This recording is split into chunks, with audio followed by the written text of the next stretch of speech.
Hello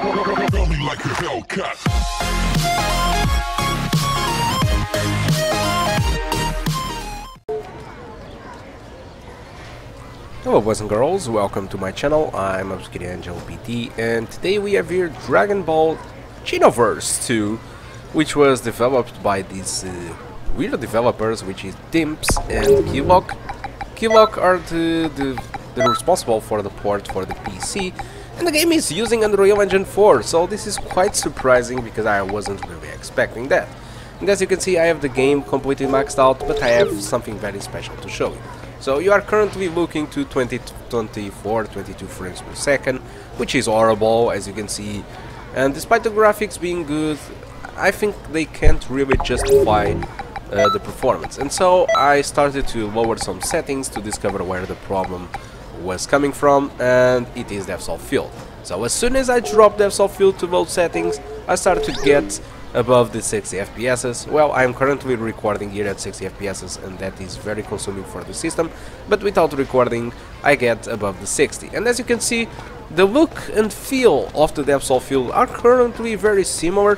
To be honest, I can't even discover the difference in quality between the depth of field low and high. I am expecting to see a comparison which really shows up those differences, because I couldn't really find the difference in depth of field low or depth of field high, either on the cinematics or either at long distances or anything. So for me, depth of field, it's one of the things that you should put this on low, unless you have a machine to have it on 60, and either way I don't think that is a reason for it to be on high, because I don't really see any difference, okay? So with that, I'm going to let you enjoy a little bit of gameplay. If you want to check the results without recording, you just need to check the description of the video or press the red rectangle saying Framerate. Hope you enjoy it, and hope to see you soon. Goodbye.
Hi there boys and girls, welcome back to the performance section of the video. And as you can see, The game with the depth of field on high runs miserably with minimums on the 19s and average of 37 and a maximum of 46, which is pretty low, but if we reduce the depth of field to the low settings we get pretty much above the 60 FPS, which is awesome, let's say, really awesome. So as you can see, the consistency, well, that's it. If you have the depth of field on high, pretty much all the frame rate will be lower than 60, and if you put the depth of field on low, pretty much will be higher than 60 FPS, okay? But looking, if you target the 30 FPS, both of the settings will get you above the 30 FPS. Yeah, I know there was some minimums there lower than 30s, but that was a little bit of stuttering that I was getting, okay? So, other stuff. So the game really uses 2 GB of VRAM and really uses 4.7 GB of RAM. I'm not sure if you can really handle the game with 4 GB of RAM, but I assume yes. The game uses between the 30 to 75% of the CPU, and most of my bottleneck, to be honest, it was the entire bottleneck, it was the GPU, which is incredible good news. Now, I decided to play a little bit longer this game apart from this benchmark, and I encountered another problem.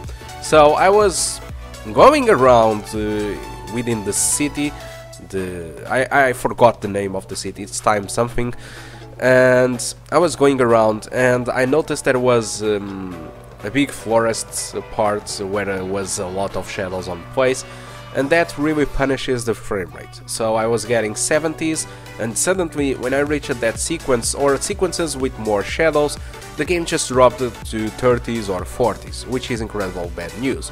So what I done was reduce the shadows to the median settings, which is hardly any difference between median and high settings, and what happens is on the median settings the shadows almost have no impact, and I was still getting the 70 FPS with the shadows on median. And that is a thing that I was thinking that okay, they need to know this, and that's why I'm telling you right now. So with that, that's all I want to talk about the Dragon Ball Xenoverse 2 performance. Hope you did enjoy the video, and of course I do hope to see you soon. Goodbye.